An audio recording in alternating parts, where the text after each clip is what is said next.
Hi, this is Learning to Larp. I'm Simon and welcome back to my little series on character creation.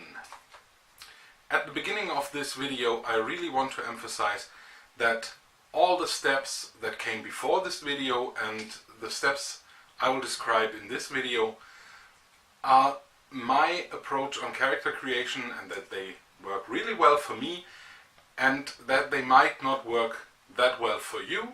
If that's the case, just tell me how I can improve my process, or tell me if you think I'm completely wrong in something.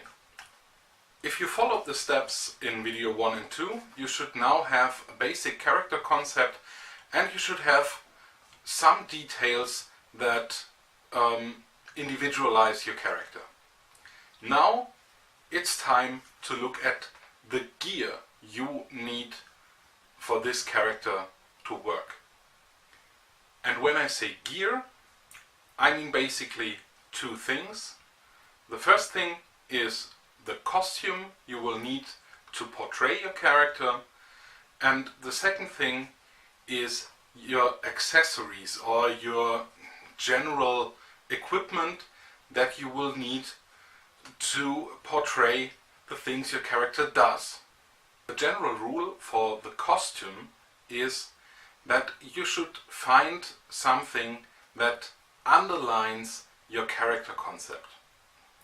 To be more specific, it means that other players should be able to tell what kind of character you're playing from the clothes you wear.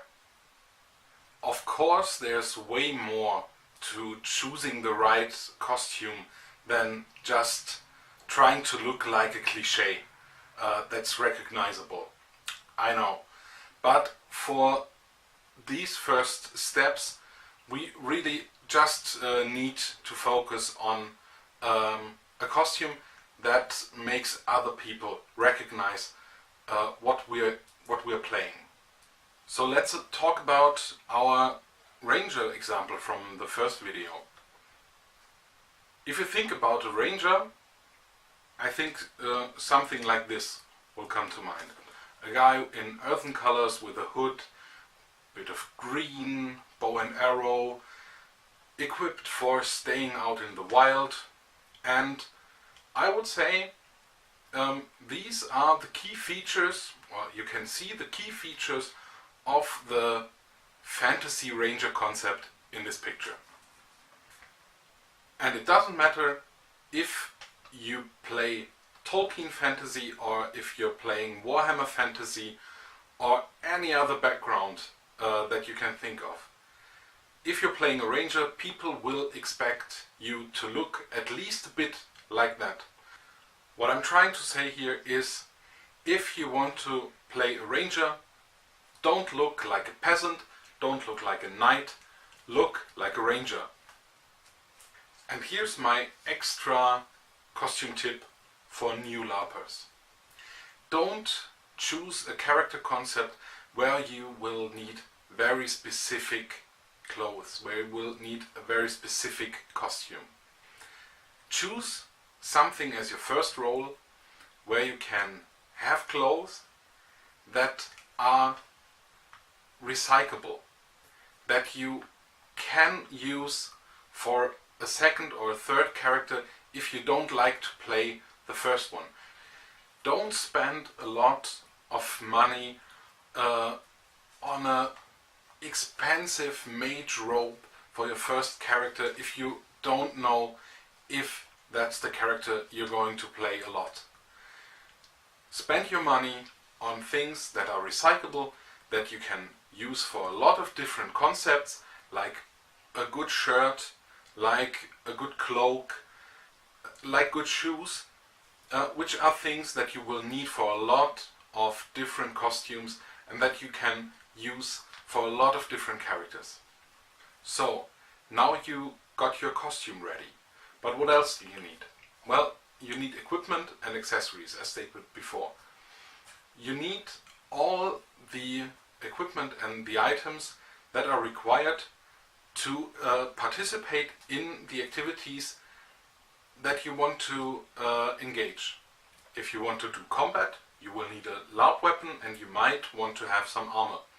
If you want to play an alchemist who brews potions all day, you will need some vials and you will need some laboratory equipment to portray this activity. Yes, these examples are very obvious and you don't need to be an experienced Larper or a genius to come up with something like, if you want to do combat, you should have a weapon. But think of other activities and other things that you might want to do, that you have in your character concept, that you need props or equipment for.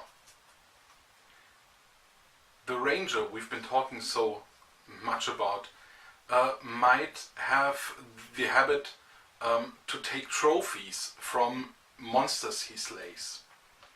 And that's something that's actually happened to me. I planned a character who would take trophies from monsters. And I went to the first event with this character and I slew the first beast. I think it was a zombie elf or something like that, very imaginative. And when it was time to take the trophy, I became aware my character didn't carry a knife. I didn't carry any props with me for portraying the trophies. I had no fake blood with me, and so I just had to skip the taking the trophy part. And on the whole event, where the character slew many beasts, a lot of undead elves and some crazy shit, I didn't take any trophies with me, because I was not really prepared to play this part of the character concept. So don't be like me. Think about everything you might need for all the things that are in your character background before attending your first event, and bring that stuff with you.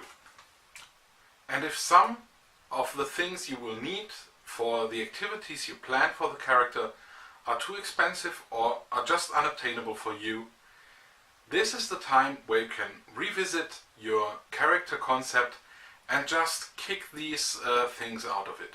So, all in all, your costume and your equipment play a crucial part in bringing your character to life. Now we have come full circle with the character creation. We started with the basics, went on to the details, and we got our gear and equipment together for this character. Now it's time to attend the first event with that character, see how it plays, and see how content we are with our concept. And then it's time for the fourth step in basic character creation, and that's revisiting that character again after our first event. I hope I will see you soon in the next video where we will revisit this character concept, and I hope you have a good evening. Bye bye, see you soon. Thank you for watching.